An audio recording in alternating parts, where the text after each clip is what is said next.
Syederalun, PMI Cabang Biren Kamis 10 Juni menyerahkan 10 ekor kambing dan sejumlah bantuan lainnya untuk Universitas Al-Muslim.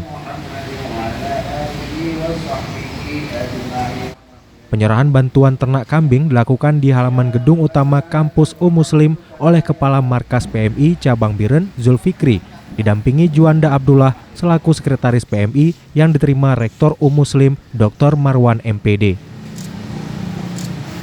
Terima kasih. Kita foto.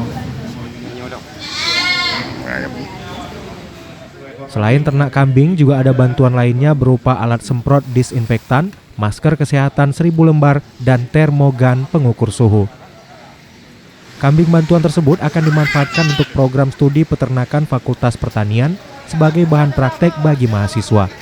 Rektor Muslim Dr. Marwan menjelaskan, ternak kambing akan dipelihara di tanah kebun percobaan milik kampus Muslim, bertempat di Gampung Raya Dagang, Pesangan Biren. Kambing bantuan dari Palang Merah Indonesia Cabang Biren, Bapak Ketua, Bapak Edi Putra Obama. Jadi ini 10 ekor kambing kami akan menyerahkan ke Prodi Peternakan Fakultas Pertanian Universitas Muslim.